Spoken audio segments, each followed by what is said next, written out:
Italian writers have defined expression and lyricism in the written word, from Dante, Boccaccio, and Plutarch in the 14th century to Giuseppe Lampedusa and Salvatore Quasimodo in the 20th. Italian philosophers defined the medieval and Renaissance worlds, from the sacred tracts of Saint Benedict, Saint Francis, and Saint Thomas Aquinas to Machiavelli and the beginnings of secular political science. And of course, the visual and architectural artists, such incomparable artists and architects as Da Vinci, Michelangelo, Raphael, Donatello, Bernini, Brunelleschi, Della Francesca, Giotto, and Ghiberti. Scientists from Galileo to Enrico Fermi.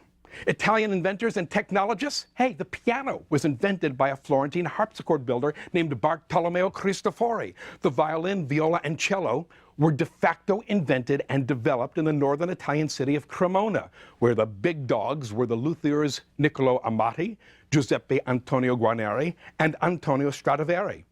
And it was Guglielmo Marconi who invented a way to get all those lovely sounds into our cars and homes and places of business via radio waves. Italian design? Italian design. At its heart and soul, from the poorest hill town to the most magnificent palazzo, the Italian genius for design is about uniting disparate parts into a harmonious and engaging whole. From the countless and nameless individuals who laid out their homes and villages and churches and town squares with an eye to aesthetic beauty and pragmatic functionality, to the sartorial splendors of Gucci and Pucci, Brioni and Armani, Valentino and Versace, to design companies like Alessi, to the automotive wonders of Ferrari, Maserati, and Lamborghini, to the movies of Rossellini, Antonioni, Zeffirelli, and Fellini, to the statuesque wonder of beauty and pure class that is Sophia Loren. Italian design is about form married perfectly to function.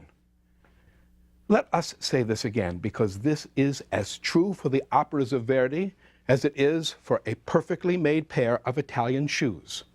At the heart of Italian civilization are the dual elements of functionality and beauty, form married perfectly to function.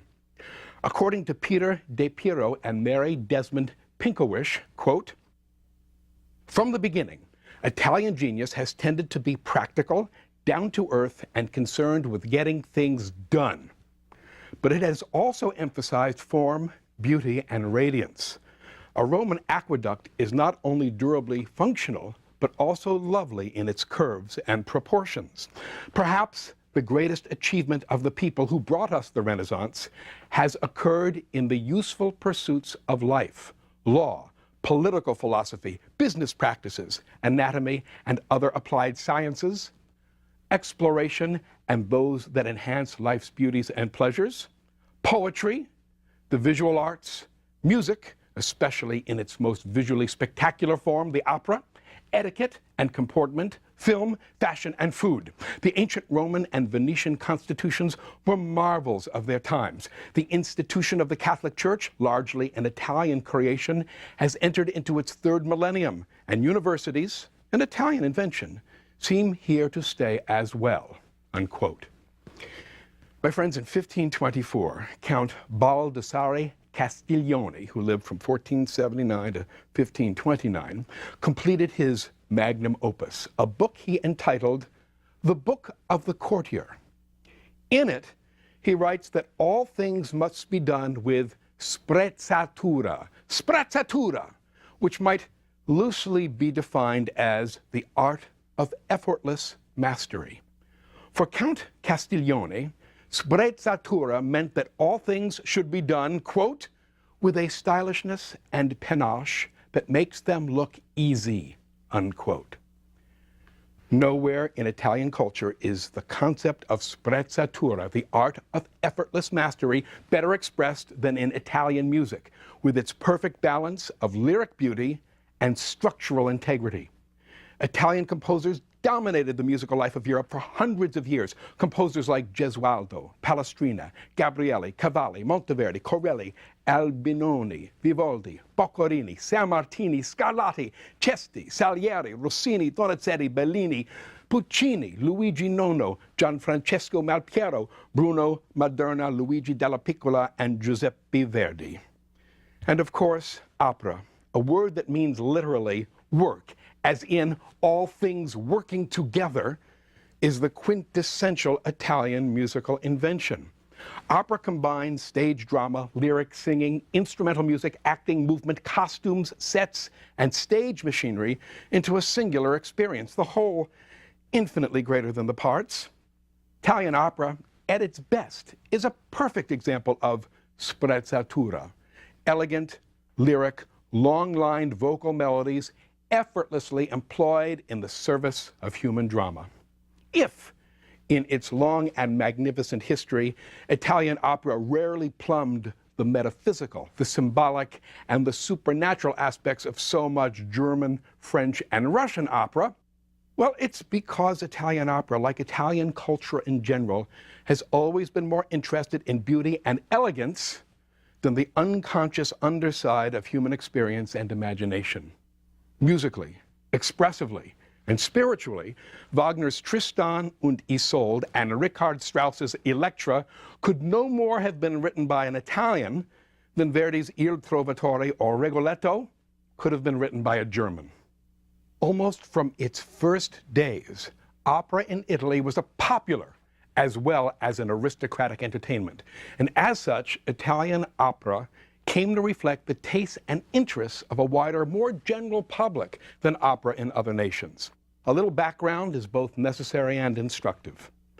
To a huge degree, the 15th and 16th centuries, that's the 1400s and 1500s, were, within the Italian artistic and intellectual community, about the rediscovery of ancient Greece and Rome, Greek and Roman, that is, pre-Christian and pagan, models for art, architecture, letters, scientific investigation, and such. And I would tell you that of all the arts, the ancient Greeks put music at the very top of their experiential pantheon, claiming that music could heal the sick, ennoble the spirit, tame wild animals, and virtually change the face of nature. That music was the sonic manifestation of the order, the rightness, the truth, the beauty of the cosmos themselves. As importantly, the Greeks claimed that when music was joined to words, particularly the words of a drama, a stage play, the music deepened the meaning and emotion of the words 100-fold, 1,000-fold, a gazillion-fold. You get the picture. Now let's put ourselves in the shoes, the sandals, and the flip-flops of some of those 15th century composers working increasingly for secular Italian courts and swept away entirely by the humanist, expression-oriented view of Greek music that was so current and so seductive at the time. Yo, I want to get me some of that Greek stuff. Well, you bet they felt that way. A musical expressive revolution took place during the Renaissance as composers sought to capture in their music, sacred and secular, the expressive power that the ancient Greeks claimed to have captured in their music. And so, while the composers and poets and aestheticians of the Renaissance had no idea what ancient Greek music actually sounded like, they knew what the ancient Greeks said their music felt like, and they wanted their music to inspire a like reaction in the hearts of their listeners. Opera, the ultimate manifestation of this ongoing expressive revolution, was invented in Florence, Italy, during the last years of the 16th century. There is no doubt that the composers and poets who invented opera believed with all their hearts and souls that they were recreating in modern guise the musical dramatic art of the ancient Greeks. Even as the invention of opera capped, musically, the Renaissance, it ushered in an era we today call the Baroque.